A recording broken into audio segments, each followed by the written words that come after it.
Welcome to the Swim Chats podcast. I'm Shona Riddell, a writer, former journalist and ocean swimmer from Wellington, Aotearoa, New Zealand. For each episode, I'll feature a different guest from our swim community. They'll be dippers, adventure swimmers, coaches and conservationists with one thing in common. They all love being in the sea. So whether you're a swimmer yourself or just interested in stories about the ocean and people expanding their comfort zones, I hope you enjoy these swim chats. Please hit follow or subscribe so you don't miss an episode.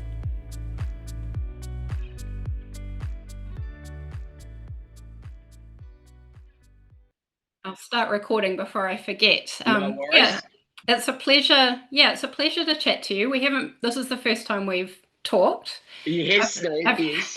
I've heard a lot about you from my other podcast guests. Right, cool. We've had John Hancock and Brianna Ward, to name. Right. Oh, well, you've had some good ones then. Yeah, I've had some quality guests. And also I know you coach my friend Gerard. Oh, right. Yes. No, he's a good man. He is a good man, yeah. Well, let me just quickly introduce you for listeners who don't already know about your professional highlights, in case there is anybody. I'm sure most people listening know you. You're famous. Yeah, I don't know about that. My own lunchbox.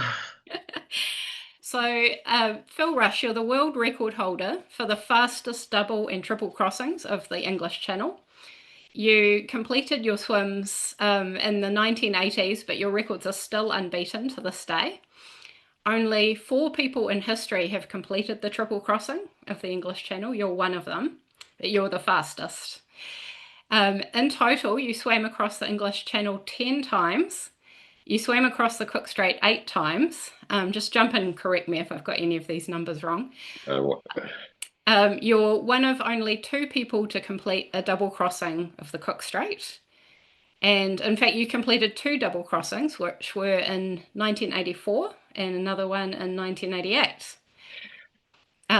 These days you coach other swimmers. You've taken many of them across the Cook Strait so they can achieve their own goals. And I know you've taken a few across Fovo Strait as well. Correct, yeah, and we also do Lake Taupō, take them across Lake Taupō as well, or any piece of water in New Zealand that they need to safely get across. Right, and you were the first person to do a double crossing of Lake Taupō, is that right? Correct, yes, correct, and the first one to do Cook Strait, a double crossing of Cook Strait as well. So yeah, incredible. And so I've listened to a couple of other podcasts where you've told your history and how you got into swimming. I know that you started swimming in Dunedin as a teenager.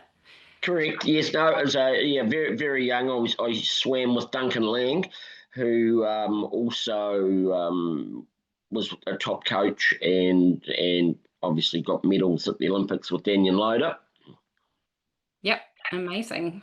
And so that would have been a good introduction to cold water swimming, starting in Dunedin. Oh, totally. And I used to work on the rubbish carts as well. You'd be running around in the winter in shorts and a t-shirt, lifting bins and throwing rubbish around, and I'm not that slim, so I always had a coating, we'll say, which probably made me in the day one of the better cold water swimmers in the world. So I was quite fortunate.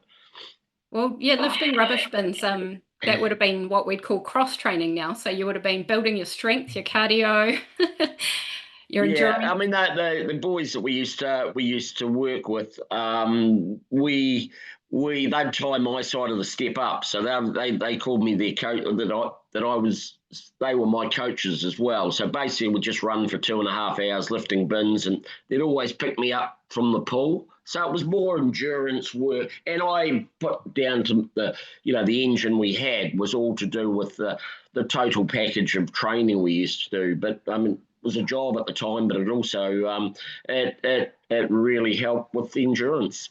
And you discovered quite early on that you had a talent for endurance swimming, right? So was your first swimming of the Cook Strait at 16? 15, I think. Wow. we were up there, and I think we're number 12 or 13, I think was I was the 13th person to go across. And yeah, I was a good pool swimmer. I'd make nationals. I would never really. I'd make finals, but I'd always be seventh. But I had a big motor, so we'll call it, and it could keep going and going and going and going. So Duncan put me to a 3 mile event that there was a national championship, and that's where it started really, and it just grew and grew and grew from there. And when we finished, we were 110 kilometres across the English Channel, 3 ways. So and probably. And I don't know how far I can swim. Could have. I'm not saying I could now. It's very ugly now.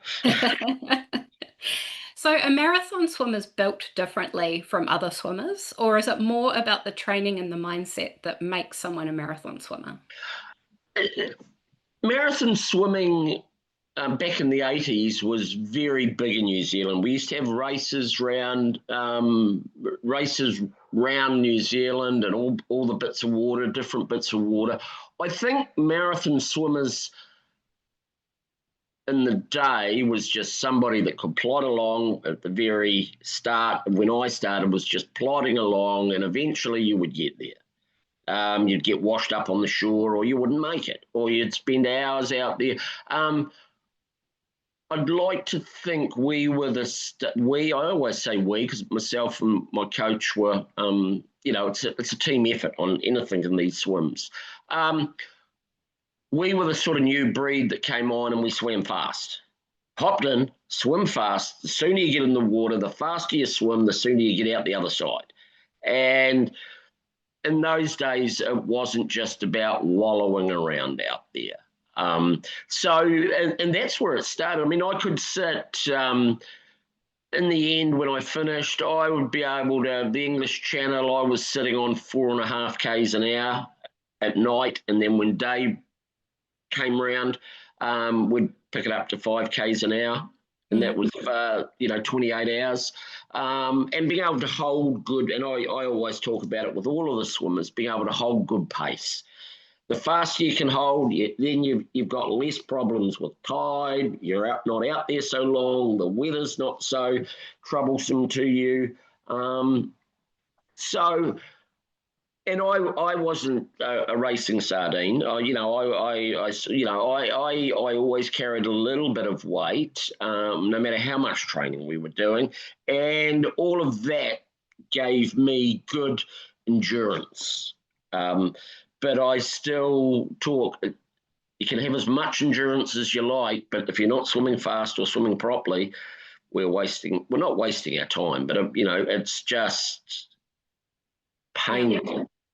I find it really interesting that a lot of your records are unbeaten because, it's been 40 years, and you could argue that now we have better nutrition, better technique possibly, but obviously whatever you were doing was working. Yeah, I'm quite proud of, and now I look back on it and think, wow, how did we do that? It seems a bit surreal. But I was a good trainer. I loved training. I was the first in the water in the mornings, and I was last out, and I'd do more than anybody else. And I don't think I was talented. I wasn't a talented swimmer, but I worked hard. You work hard in anything we do, you get good results. Let's talk about your triple crossing. Is that your longest swim? That was my longest swim, and it took four years to get the weather right to be able to swim for that. And we'd turn up there, and we'd go. We turned up a couple of. I was only young. It's still relatively young. It was 25, I think it was. Where now you look at the range of marathon swimmers there, they're huge. It's huge. Age-wise, and probably more mature people than younger people. But we turned up there and said, look, we're here to swim the English Channel 3 ways, and they just laughed at us. just laughed. The English were, oh, yeah, right. Yeah, right. Who's this boy from the sticks down in Tepidi? He's come over here to swim the English Channel.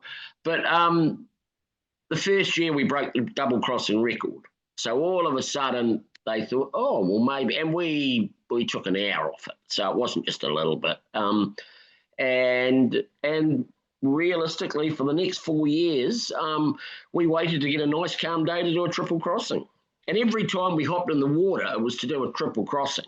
It was never just to do a one. But my coach would always, when it got rough, we would always have to complete one crossing. He would never say, oh, look, it's rough. We'd be going 3 hours. Look, let's pull the pin. He'd always make me finish the first crossing, no matter what the conditions were like. Wow. So what was it about the triple crossing in particular that was in your mind? Like, what gave you the idea to do that? Well, we'd done the double crossing here in New Zealand. We'd done a double crossing in of Lake Taupō, which was, that was 23 hours. So we were getting up there as far as time goes, and it was doable. Tony believed that, and I believed that I could do it. And at that stage, there'd only been one other person swim the triple crossing, and a guy, John Erickson, and it seemed doable. I mean,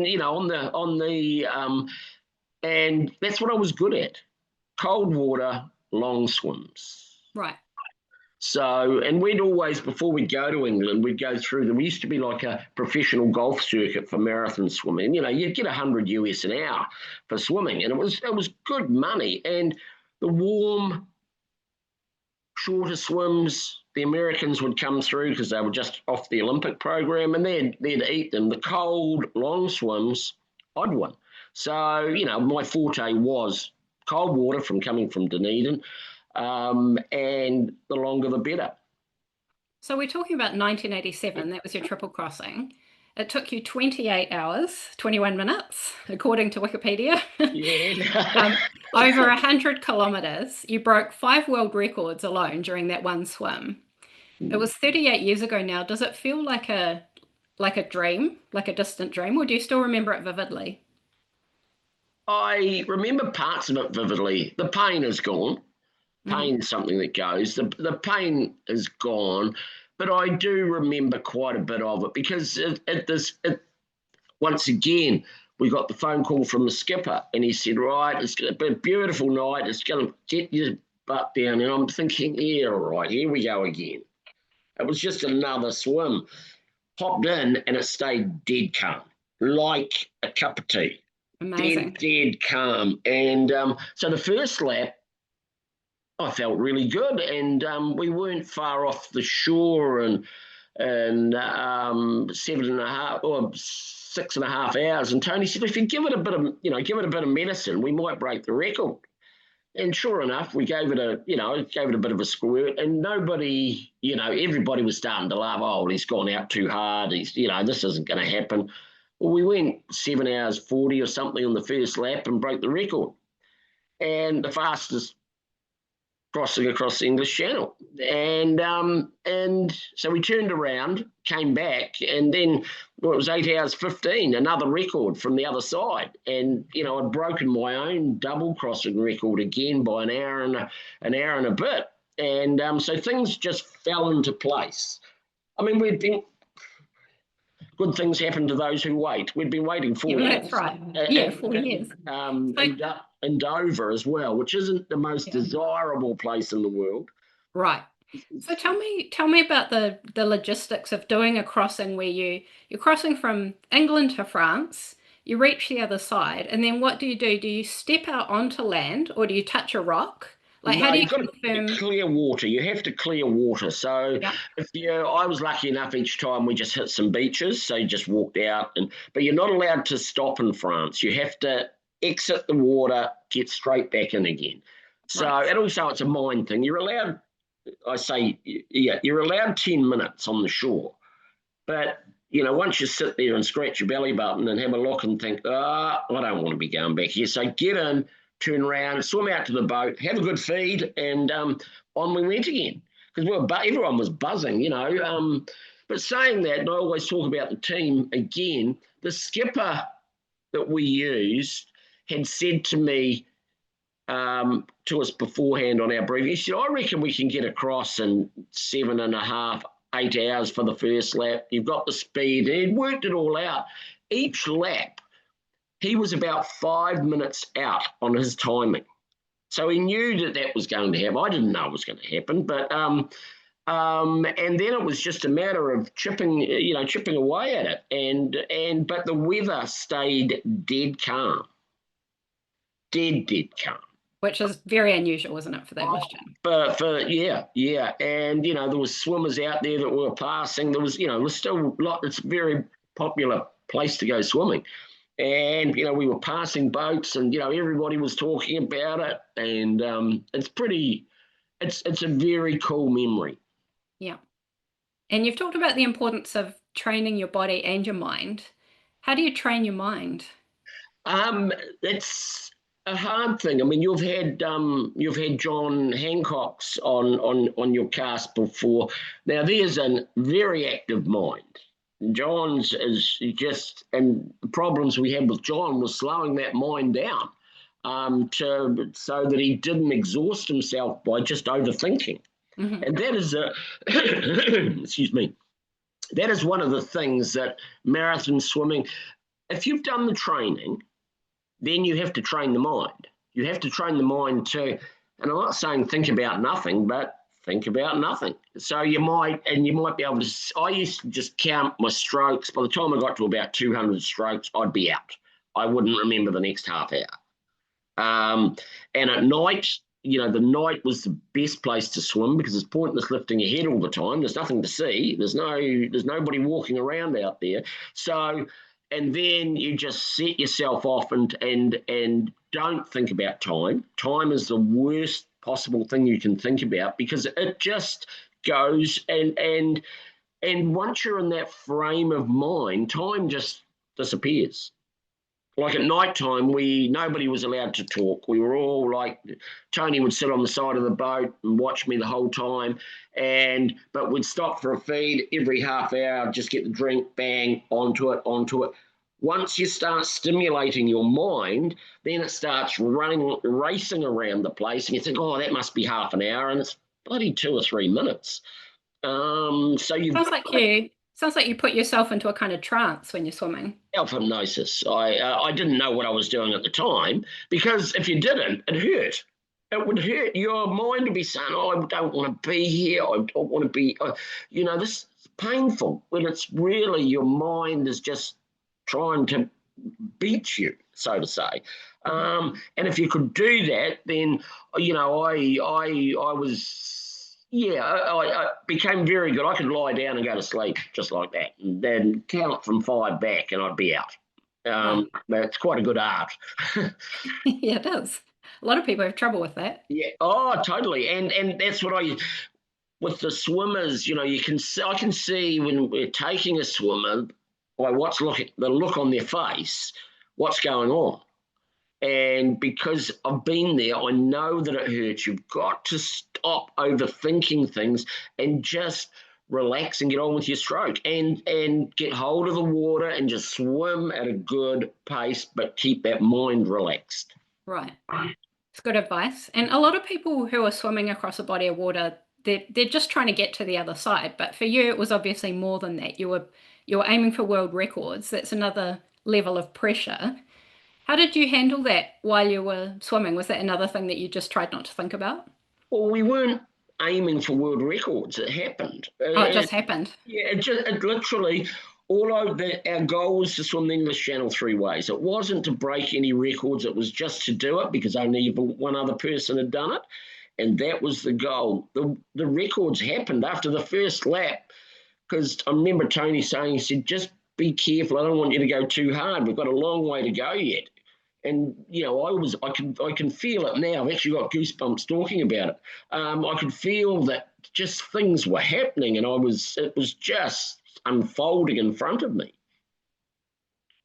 And the benefit was, we'd done a double crossing. We'd already broken 3 world records. And then, the last lap, because of the tide, we were sort of basically about 8-hour crossings, obviously, and then the last lap was 12 and a half hours because the tide wasn't allowed. So we literally, at one point, just swam around, and I didn't realise at the time, but the skipper swam me around in circles so that we wouldn't go out into the tide too quickly. So that's why I say it's a team effort. His job was to get us across and amongst all the boats. Tony's job was to keep me alive, and my job was to swim. So we all did our jobs well that day. Yeah, I like how you say we. Yeah. The importance of team. A lot of people have mentioned that. Yeah.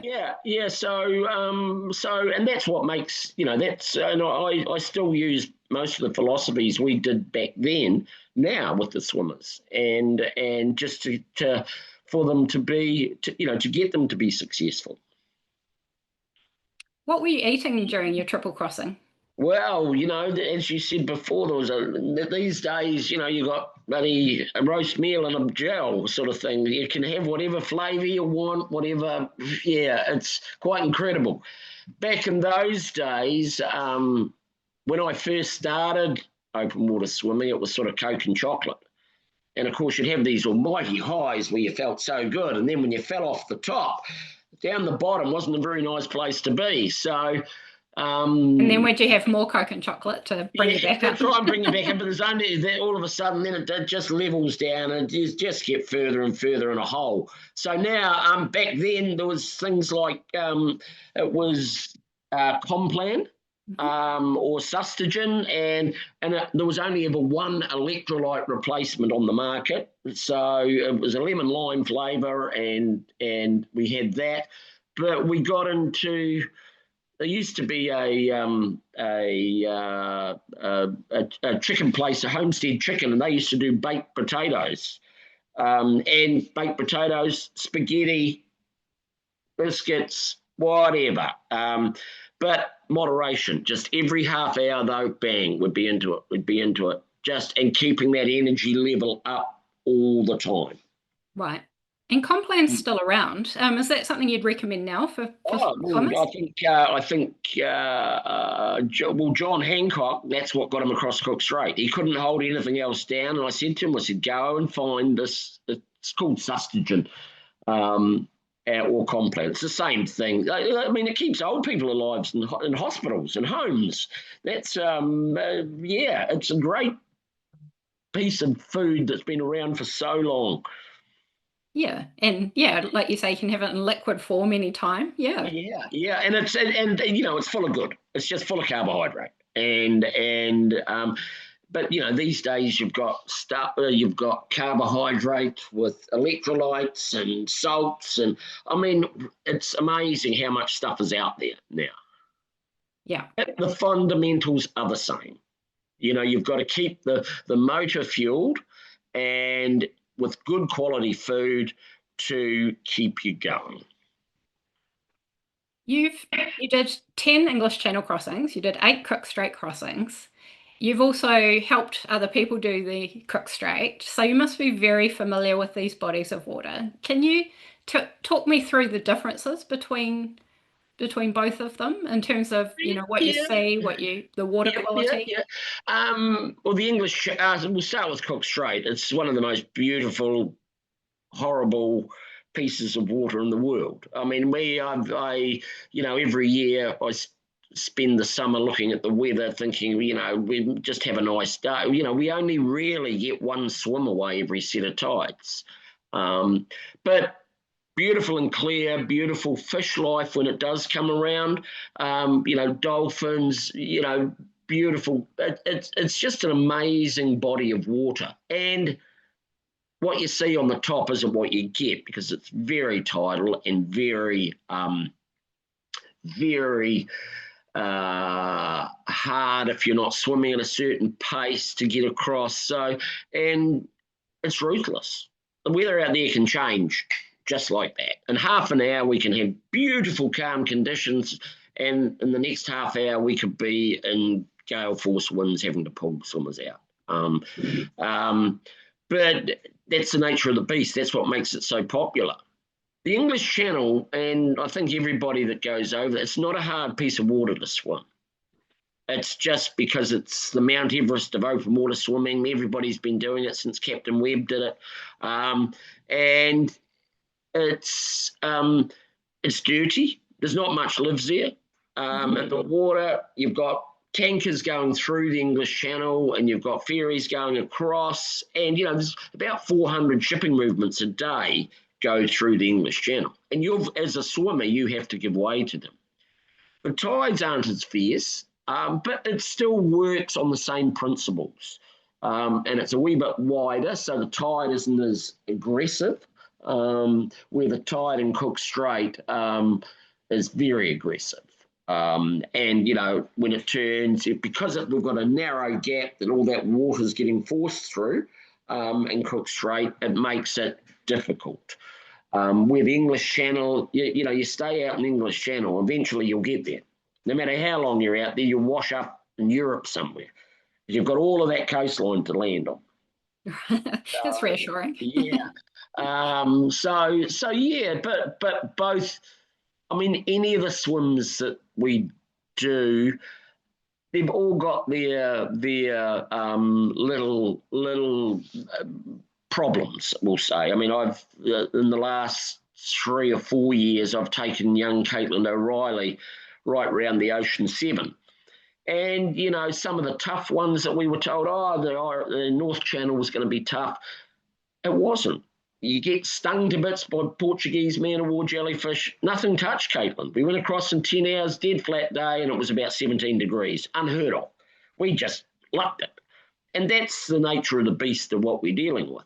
But we got stuck in Hawaii for 3 crossings, and we got there eventually. And that was it was just our sort of Achilles heel.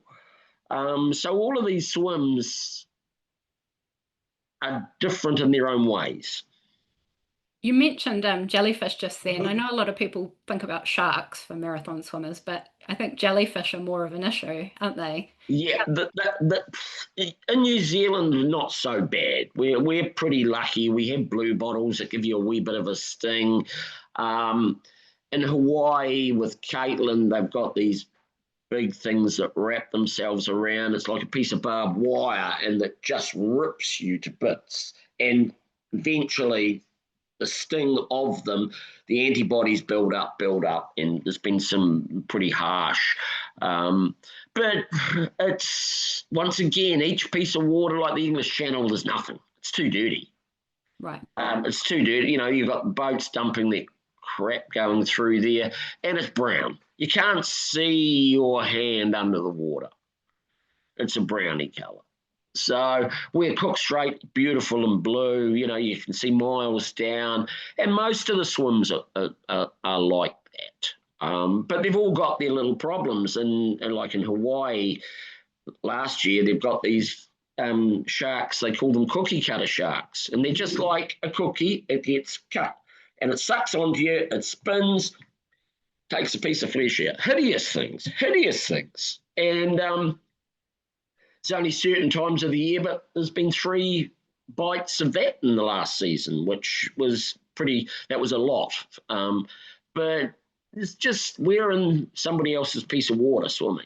And you've That's what Barb Watson says as well. I swim with Barb Watson. She said, remember, you're in their home. That's right. Yeah. That's right. And we've had sharks in Cook Strait come and be nosy and things like that. But, they're not, Fovo Strait's one that, we've started doing, and, that's renowned for the white pointer sharks. And, they're huge. They're huge down there. But once again, we're in their territory, and you've just got to, be careful. That's what my job is, to keep the swimmer alive and not eaten by a shark. It's an important job. And you also completed a double crossing of Lake Taupō. Yes. And you were the first person to do that. It's 40.2 kilometres each way. Is that right? Yeah, correct. In the mid-80s. So did you have people telling you that you couldn't do these things before you did them?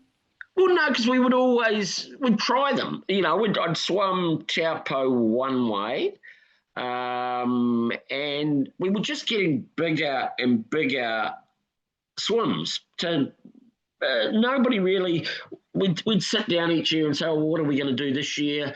Why don't we try this? And then put it together. And I had a great support network of people that helped me. And with sponsors and things back in the 80s, you know, I had one of the biggest sponsorships of open water swimming that in any sport. And it was, you know, this little fella washes off a rock, away he goes. That's the last you see of him for a couple of days, and then he comes back again. You know, you're out and onto it. But we didn't.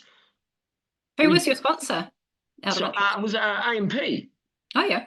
Yeah, the insurance company, an investment company, and they were really. They gave me a job, and then obviously the '87 share market crash came, and but I was getting to the end of my tether then. And if you were ranked in the top 10 in the world, the government supported you through the Sports Foundation, and so you know we were looked after for a sport that was pretty individual. And did you stop marathon swimming because physically it was just getting too much? Like you were starting to feel it more? I gave up because we were getting longer and longer and longer. Right. And my body was tired. I was exhausted, probably more mentally exhausted. You know, it was hard and I loved training, as I said. I was having trouble training. I've got bad arthritis in both. I had two shoulders because we were going further and longer and colder, and it was appealing. I got offered some good money to carry on swimming, but enough's enough. Yeah. You know, it was. So what was next? You know, and I mentally couldn't cope with it anymore, and it was just too much. We were doing 10 marathons a year, 10 swims a year, and you know we'd come back to New Zealand after being overseas and we'd do something around New Zealand, and then I'd have a month off a year, like a month no training, and trying to get the body back in shape, and cortisone injections and everything. So it was coming to an end. Yeah. Apart from the triple crossing, do you have a swim that you did that was up there with your favourites in terms of location or experience? I loved Lake Taupō. I loved that double crossing of Lake Taupō, and it was I can still see it. We came into the finish, and right from the yacht club down to the down past the fire station, there was 10, 15 deep in people. All you could see was people. So yeah, that was probably my favourite. And you know, it was we were at the time, that was one of the biggest swims ever done in the world. You know, and speed wise. Yeah. So how did you find the experience of swimming in freshwater versus saltwater? I don't like saltwater. I love the lake water. It's because it's just so much better on your body, and the salt and and it can be as ruthless. It can be as ruthless as the sea. You know, the lake when it gets rough. But I just really enjoyed the lake swimming. So that would be But that would be my next best, I think, from the English Channel. But once again, and then I say that the English Channel wasn't hard. It's not a hard swim, but it's like Mount Everest. You know, there might be some mountains somewhere that are harder than climbing Mount, but it hasn't got the name of Mount Everest. Right. You're not a marathon swimmer until you've swum the English Channel. And you have to be a certain speed to get across it. Is that right? Because of cross currents? No. Like Cook Strait, you do. I'd put a speed limit on it. You know, you need to be able, like for Cook Strait, we need 3 to 3.5 kilometres an hour. And I don't like going out there and saying, oh, look, I'll take you out. You know, I know you only swim at 2 k's an hour. And we won't get there because the tide's moving so quickly through. Where the English Channel, you just do bigger loops, and you eventually get to the other side. Where we can't do that. We've only got 10 k's of land to land on the South Island sort of thing, and then we're ducks away, and the same with with the same here on this side. So and you've got to use the tide to your benefit. But if you're not swimming fast enough to get over the tide, then we've got problems. And now you're coaching people, getting them from one side to the other. Would you say the fundamentals of marathon swimming are the same as they were when you were swimming in the 80s, or has much changed?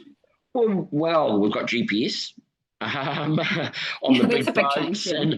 and you know we're connecting GPS to the swimmers, well, pretty much to the swimmers. We've got trackers that you can see exactly you follow the dot across Cook Strait or wherever the swims are. It's And great fun for us people who are watching and following along. yeah, I would hate to know how many wasted hours well, not wasted hours, but hours spent. So yeah, so that all those, the food's better. We know more. Fundamentally, what we did for my Cook Strait swim is the same as what we do now, with having the boat right beside you, the small boat beside you to feed you, being really close to the swimmer, and that hasn't changed. And my philosophy when we're out there is maybe softened a little bit, but you need to get on with the job, hit the water. We're not out there for a picnic, to have a nice lunch and carry on swimming, because if we have to keep going, it's at pace to achieve the goal, and it's about achieving our goal in the end. And has technique changed much? No, swimming technique. I say that slightly. We've got more video footage now that we had back then, so you can see where your hand's going with you. And I always talk, my squad that I've got, if we're dropping our elbows, fundamentally, if you drop your elbows, you're not getting hold of the water. So if you keep your elbows up and feel with your fingers, that's the start of having power all the way through your stroke. And that hasn't changed over the years. The training's got better. We try to do things now with less training. I mean, I think I was talking to a young lady yesterday, and I said, look, we can probably get you across Lake Taupō with about 40 k's a week. A good build up and things like that, because most of the swimmers that come to me now are all a bit more mature, and they have got jobs that they have to function at as well, but they've had these goals. So we try to train wiser, would probably be the fair word. But I use 100 k's a week. Bang. At Nine Eye Swimming Pool, I've swum more laps of the old Nine Eye Swimming Pool than anybody. But we'd be week for 3 months preparation, building up to go away. We'd be 100 k's a week. No, and we're now, you might do 1 week of 100 k's. We did 3 months of 100 k's, and you were wrecked the whole time. And so there's no real recovery. So, do I need to do 100 k's a week? Probably not. But that's what we thought back then. The more you do, the better you, the faster you go, the bigger endurance you've got, and that sort of thing. And now is it like over a week you swim the equivalent of whatever distance you're aiming? No, not really. It's more I'm very much, we don't need to be wallowing around in the sea all the time. Mm-hmm. Going out doing a 5-hour swim out in the sea. Yeah, we do it occasionally. You don't need to be doing what you need to be doing. You need to be in the pool swimming fast, using that clock on the wall. And that's my philosophy on. Some people agree, some people don't. But the philosophy being is, right, so we're in the pool, you've got to swim at pace. The pace you're going to swim at. And then if we want to go out and do a sea swim, yes, something can be done on a Saturday, but get the base of your work done in the pool. which will build the engine. You know exactly how fast you're going.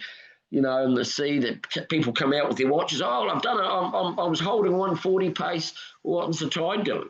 You know, or what at 130 pace? What was the tide doing at the time? Oh, well, yeah. So you don't really know how fast you're swimming. Right. So, but in the pool, you do. And it's just good training. And what advice do you give for people swimming in rough conditions? Rough, relax. You can't fight it. So there's pointless fighting. You might, depending on how rough it is, you might have to shorten your stroke a little bit or lengthen it. You know, in the lake, when it gets rough, it's a very short chop. And so sometimes shorten your stroke. But if you start fighting it, if your mind starts fighting it, it's over. Because it just gets worse and worse and worse. You have to hold technique, and that's why when they start getting bashed about all the time, it's like somebody hitting you at your head with a hammer all the time. Bang, bang. It's constant. It's constant. But you just have to relax and because you're not going to be able to stop what's happening. So you just got to go with it. So, your stroke may well feel shitty because it's rough. But you just got to keep those arms going over and just shut off to what's happening around in the environment. Right. That's good advice.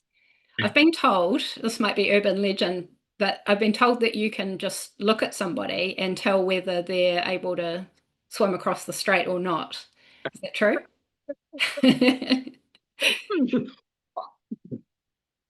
I've got a pretty good idea. I mean, Yeah. you got to remember, what was I, number 13, across Cook Strait, and there's near on 200 swum it now.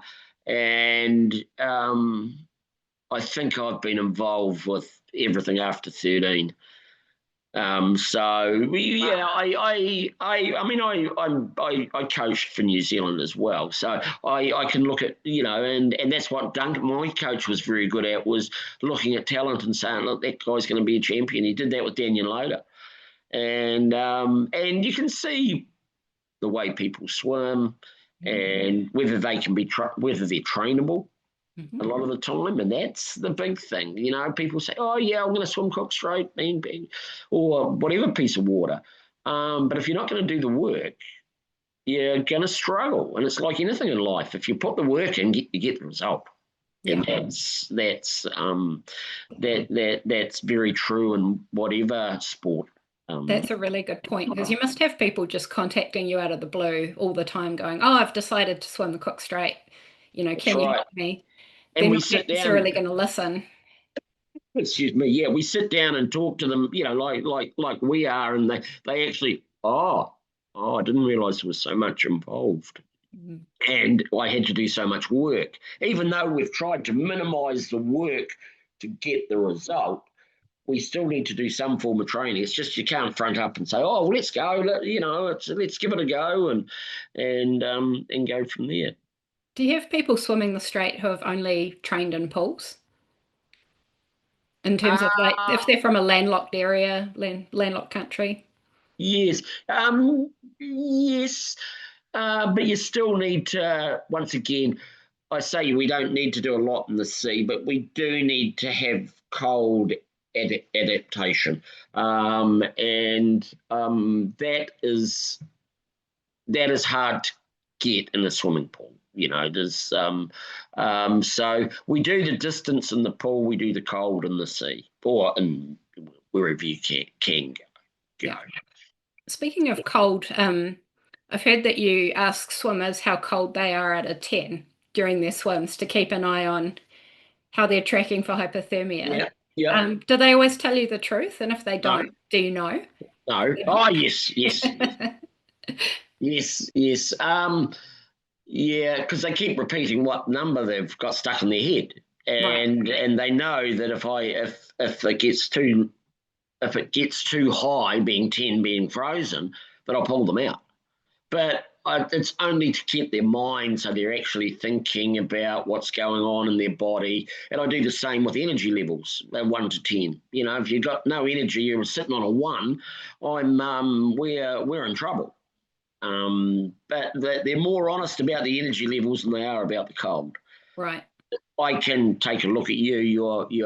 Your lips may go a different colour. You'll go very pasty white on me. And I had a swimmer this year who from Dunedin. He'd done a lot of wetsuit training because the water was too cold down there, and pushed off within the first half hour. His brother was sitting in the front of the boat, I think, and I said to him, he's going to be out soon with hypothermia. 3 hours later, he was in the boat, just about unconscious with hypothermia.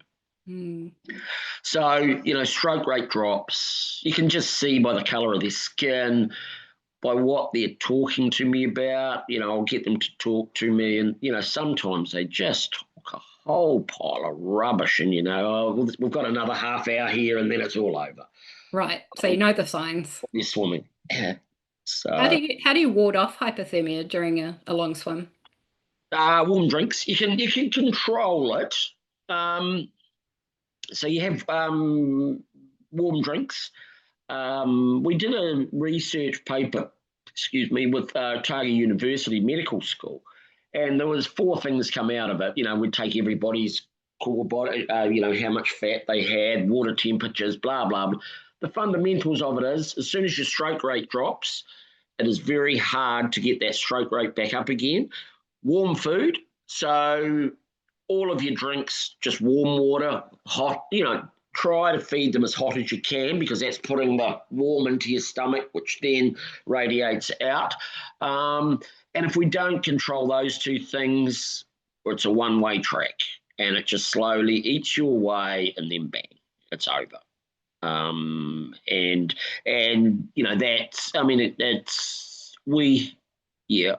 very good at hypothermia. Yeah.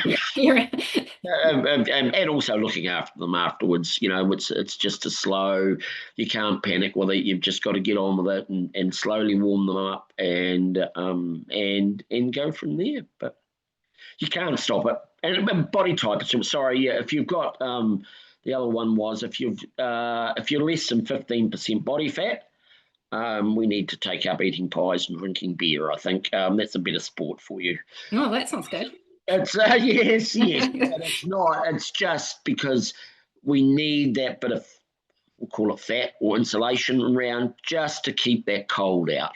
Yeah, and so you can't wear neoprene on a long swim. Is there anything you can put on your skin to sort of insulate it? No, we're only really allowed budgie smugglers, male and female togs. They've got to be nylon type togs. We put grease on. It's like an axle grease. Once again, once the cold's in, it's insulated in, and we really need to keep that warmth going, keep it going. But really, there's nothing. You're not allowed to, one swim cap, pair of goggles, pair of togs, and away we go. It's not much, is it? No. When you're getting to the end of a long swim and a swimmer's starting to, I don't know, they need some words of encouragement from you, do you say different things to each swimmer depending on their personality, or do you have a sort of rallying speech that you give to everybody? I won't repeat a lot of the speeches. I've softened. There's some people, some people I've given you're surprised you didn't hear me back in Wellington.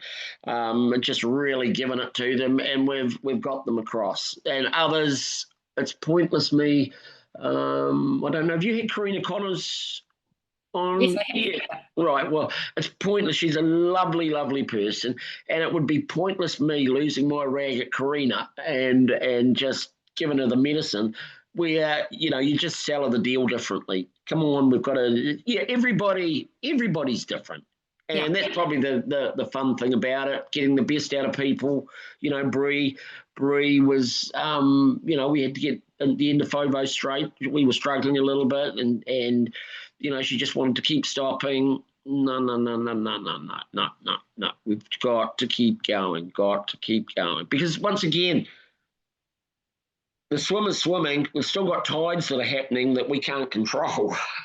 Right. And that could be fundamentally, we get so close to the shore. I think the closest we got was 50 metres with one swimmer a few years ago, and we got swept out. We got swept out to sea. It was Can't heartbreaking. imagine.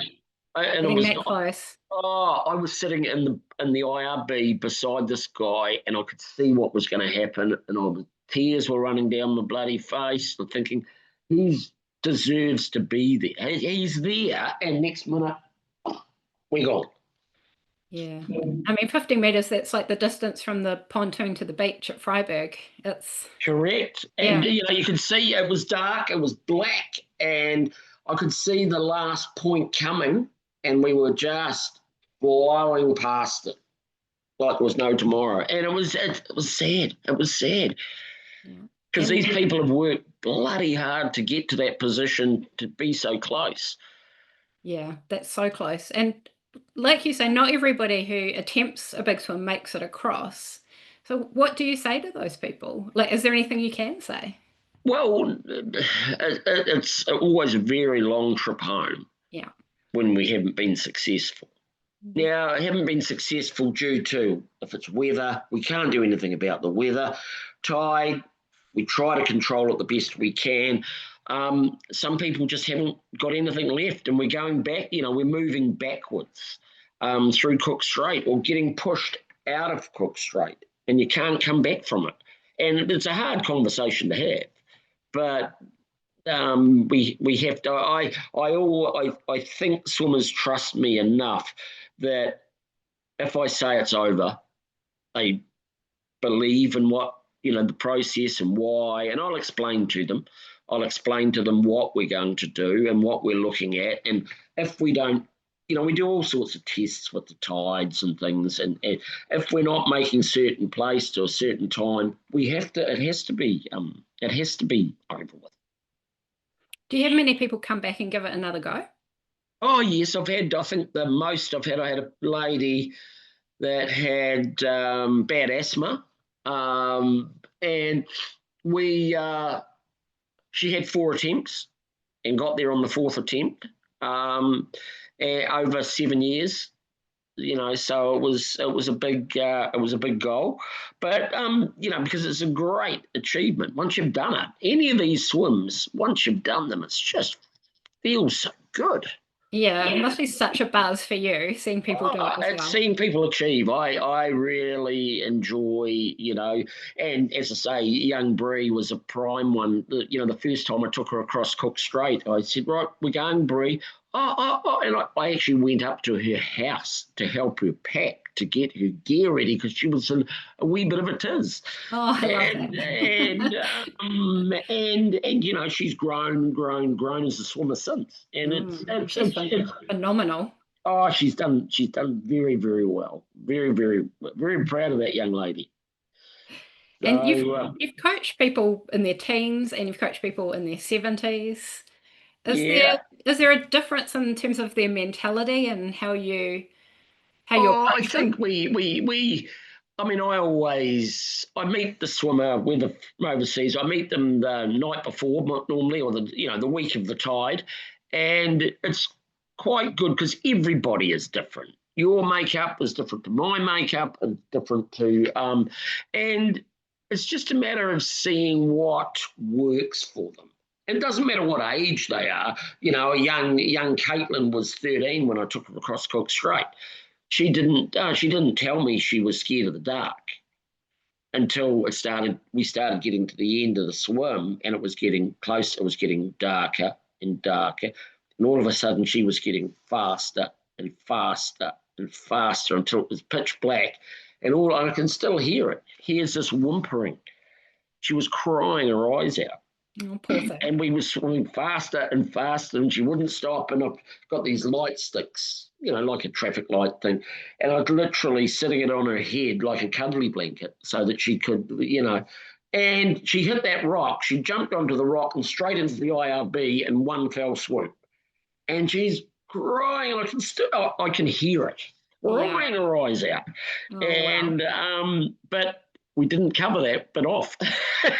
Yeah, well, yeah, I was actually going to ask you. I mean, you've done so many crossings. Are there things that still surprise you? And it sounds like there are. Oh, there are, but people. Yeah. Everybody's different. Everybody's, and that I find that's the enjoyment part of it, getting the best out of somebody that I don't really know. But if we follow the process, we'll be successful. Does anyone still attempt double crossings of the Cook Strait? Well, we don't get that. I mean, you're a good Wellington person. We don't really get that good of weather. Right. There's we don't get the time, 16, well, it's 24 hours of good weather out there. And so there's a couple of people who had an attempt this year. They were nowhere. They didn't even get one way, or they got one way, and that was it. So it's a very much a mindset of turning around and going back again. It's not, whatever the swim is. And you're sitting there. You're allowed 10 minutes. We never used to use it, but you sit there and all of a sudden you think, oh, it would be nice to have a nice cup of tea, or dinner, or I have to go all the way back there again. It's definitely, it's a hard one. You've got to time it right and all of that sort of thing. Yeah. And speaking of cups of tea, or maybe something stronger, do you remember what you did to celebrate after your triple crossing? Yep. I couldn't eat. Well, I could eat. And I'll give you, yeah. Afterwards, at the end of the third lap, I have a regret, and I've told this on quite a few podcast things before. I have one regret in life, and we were sitting on the shore. Tony came up to me, and I can see him waddling down the beach towards me. He said, oh, bloody great. We just smashed. We were on the front page of the London Times and all this sort of stuff. And he sat there. He came up to me. He said, look, I'm not going to touch you just yet. And he was a hard bastard. This man was, and he said, how far back can you go? He said, I'm going to walk down the beach and come back. Anyway, he came back, and he said, how far back can you go? And I said, well, I reckon I can go halfway. He stood there for a minute. He threw the towel over me, picked me up, and said, oh, well, he said, it's better to be known the one that did 3 good ones than 3.5. That prick should have put my ass back out there and had a go. Because if we got halfway, we might have got all the way, and then you could have been the only person to do 4 crossings. That's right. Yeah, I can understand that. Yeah, I've heard you say that on another podcast. And I will never give somebody a soft option to get out. We will try until I know that there's going to be no way we can get there. There's no soft option. You've done the work. We've got to carry on. Yes, we've got fundamentals that can't. That weather in the English Channel stayed like that for another 2 days. Oh. It wasn't weather, and to get to that position and then to come back, you had to. Yeah, there's so many things that we should have done. We should have done it. We should have had a go at it, at least. I can understand you thinking. I can understand it because, I mean, your big swim, it was 28 hours, which at the time, you were in it doing it. And now you've had 40 years to think back over. And yeah, you would be processing it, thinking, oh, I could have done this differently. And Yeah. I think realistically, we couldn't have done anything better, but we should have had a go. Yeah. We should have had a go. And because remembering the 4th lap, we're back to a good tide again as well. So it would have been there. It was there for the taking, sort of thing. But anyway, but afterwards, I slept all the way back to Dover, and then I couldn't sleep for a week. Yeah, from all the adrenaline and I was just wired. In the end, they put me into hospital, and they put me on drips and bits and pieces.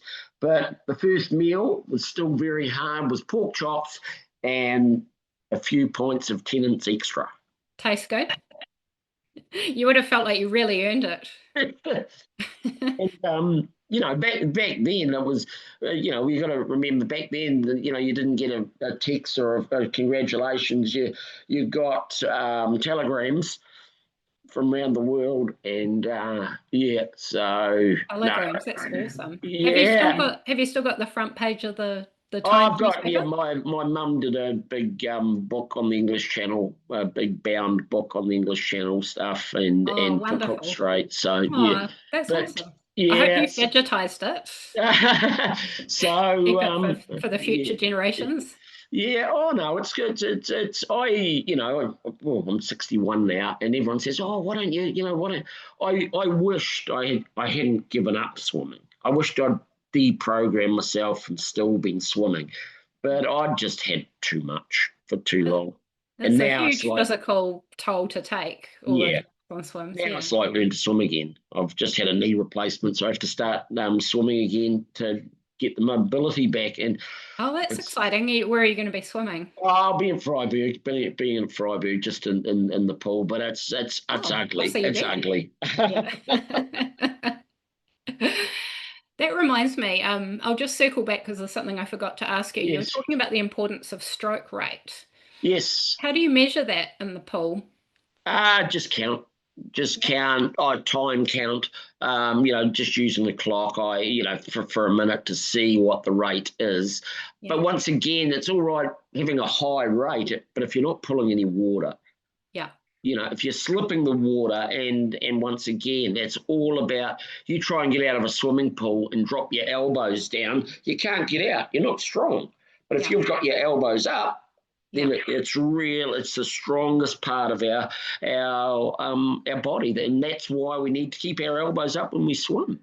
Yeah. That's to get So that catch, isn't it? yeah, That everybody to get the wants. catch at the front, and once you've got that, that will flow all the way through. But as soon as you drop your elbows, it's like the wind in a sail. Once it's gone, you're not getting it. Yeah. And everybody wants to be faster. Oh, they do, and yeah, and or swimming against somebody, and I'm beating you this week, or what training they've done. But it's because open water swimming has become the marathon running of the '80s. Now everybody's there. You look on a Saturday and Sunday in Oriental Bay, the place is chocker. It You just is. about Yeah. walk on people all the way out there. It's brilliant, isn't it? Oh, it's good. It's great, and it's great for people. I mean, now they're getting into the. I'm not so keen on this one. I'm into the ice swimming and all of this sort of thing, but it's getting out there and doing something, because swimming's so good for you. It is, yeah. And the people are awesome. Oh, it's great. It's a great community. It's a great community, and from all ages. And all weathers are there. It's good. It's great.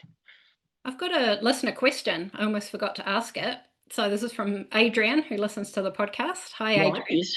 She said, I would like to know if there is one particular marathon swim that he has accompanied which stands out for him in terms of its sheer grit and determination against the odds, successful or not. Ooh, ooh, ooh, ooh. Um, I would have to say Molokai Channel, and it was last year, with young Caitlin. We'd had two attempts at it. Now it's a huge ocean-going swim, so big swells, warm water, which makes it harder because your body doesn't flush out the lactate as well. And she'd had two attempts, and chronic seasickness, huge sea. Closest we got was 16 hours. We were still another 8 hours away from finishing. And the second time we went back, the third time, Caitlin and I and the gentleman, Mike Cochran, just went up and got there. Weather was good, threw her in.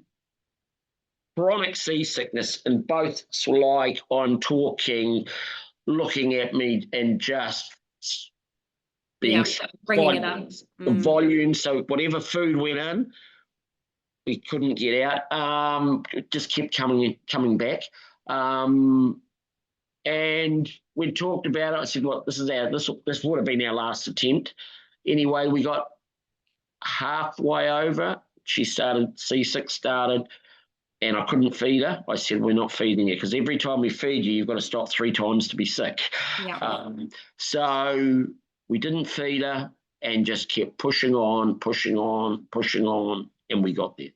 It was just an outstanding, and because of the piece of water, and people 2 days earlier, in the other attempts, had got there. We just had a bad couple of attempts, but just the determination of being sick for a long period of time.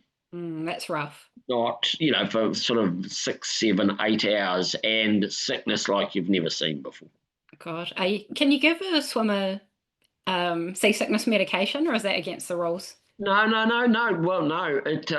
We had everything. We had patches behind her ear. We had there's some big ocean going medication you can get, and didn't work. The sea was just horrible. It's just a big swells and choppy, and it just knocks you about. Yeah, I feel like I'm getting sympathy seasickness just thinking about it. That's one of the other things, but that was her Achilles heel. That swim was the rest of them we flew through. Yeah. But that was the one that just tripped her up, and that was the sickness and just the determination. All of the swims, I get a buzz out of. As soon as we get that person on the land, I get it. We've done our job. Massive achievement, yeah. Yeah, and no matter where the swim is or how long it is, if it's only a short swim, but actually doing it and achieving it. And especially getting to the end of the Ocean 7, which seems to be the checklist that marathon swimmers want to get through, and the Cook Strait is one of the hardest. Yeah. It would be that Molokai and Japan are the hard ones. What's the one in Japan? Tsugaru Strait. In fact, Grania Moss, who's also an open water swimmer, she's heading up there on Wednesday to have a go at it. But that's different again. A lot of tide. You can only swim it during the day. They don't allow you to swim at night. So there's all these other little bits that So that means you've got to swim faster and try and get across at quicker time. But everyone. It's about. It's mastering the beast, basically. Once you get in, and everyone will always say, hold good pace and we'll get results. Yeah. And that's what happens. You hold good pace, you get the results. Well, it's obviously worked out well. Well, a lot of people swim across bodies of water. Oh yeah, it's once again, I always say we, as far as a team, you put a team together that's going to give you the best chance possible to get there. And if all you've got to worry about is the swimming, then we're getting there. Well, Phil, you have been incredibly generous with your time this morning. No, that's fine. Really enjoyed our conversation. I'll link to your Instagram in the show notes, and then people can follow along because cool. Yeah, you often post sort of videos in there of. Yeah. Oh no, that's cool. Cool. Yeah. Excellent. Is there anything else you want to? No. It's great that it seems a lifetime ago my career, but it's good. It's good. You help people like Bree and Caitlin and getting the best out of them. And it sets them up for life, which is cool. Thanks for listening to this episode of Swim Chats. Please remember to follow or subscribe to the podcast so you don't miss an episode. And if you enjoyed it, you can leave a 5-star rating and review, which helps other people find it too. Enjoy the water, and we'll see you next time.